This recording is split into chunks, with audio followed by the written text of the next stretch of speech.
Well, the races are set. We're talking county politics. One biggie to replace State's Attorney Kim Foxx. One name who had the street abuzz was Jim Durkin. He will not run. Jim Durkin, Republican, former minority leader of the Illinois House of Representatives.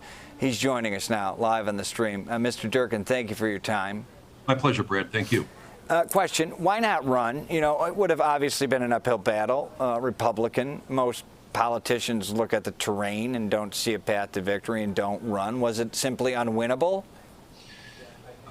Right now it is. With every day that goes by, we're less than 50 days before the Iowa caucuses, and it appears that Trump is going to be the eventual nominee.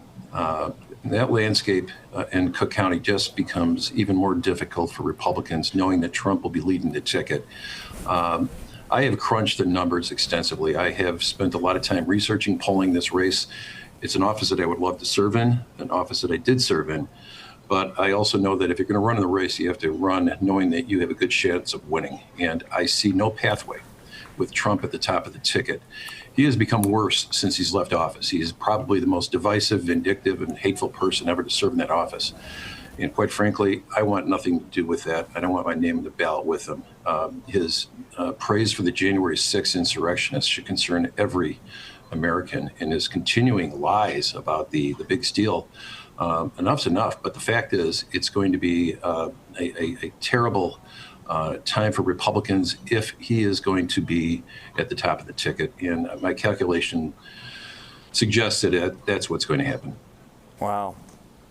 Your candor there and answer surprised me both ways. So you really wanted this office and may want it once again. Let's move on to the next question. Most Republicans wouldn't give a second thought to run for such an office. I mean, a Republican hasn't held that office since Jack O'Malley in the 90s. But who even remembers that name? So you gave it more than a second thought. What was the impetus, though? The electorate must have been telling you something that got you, Jim Durkin, to say, I'm going to actually look at this legitimately. I'm going to, get out my petitions, etc.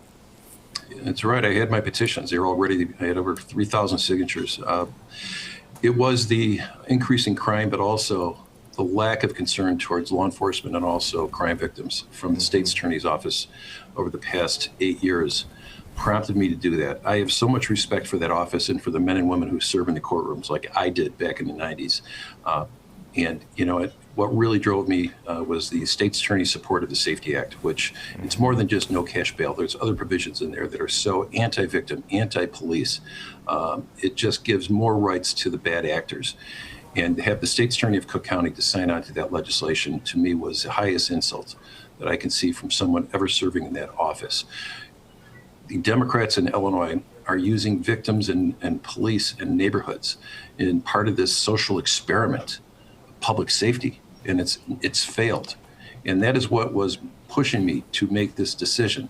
But to make this decision and to pull the proverbial trigger, it would require many things to fall in place. But at the top of the ticket, again, I can't get past that. And I will be spending more time explaining why I'm not a Donald Trump MAGA person. I'm a John McCain pragmatic Republican. I ran both of his campaigns for president in Illinois. That's the way that government should be run. And like I said earlier, I want nothing to do with Trump, with my name being associated with him on the ballot.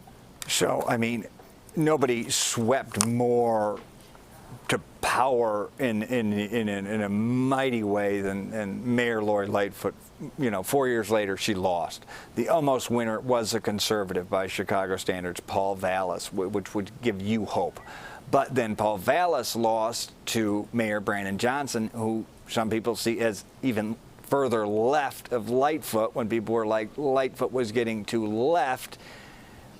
Could that happen in Kim Foxx? Could her replacement be left of her?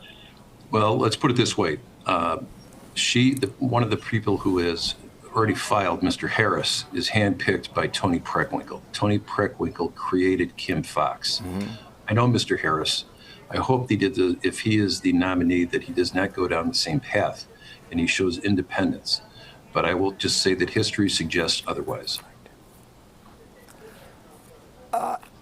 You were so moved in part by the Highland Park shooting that you were for a partial ban on assault weaponry.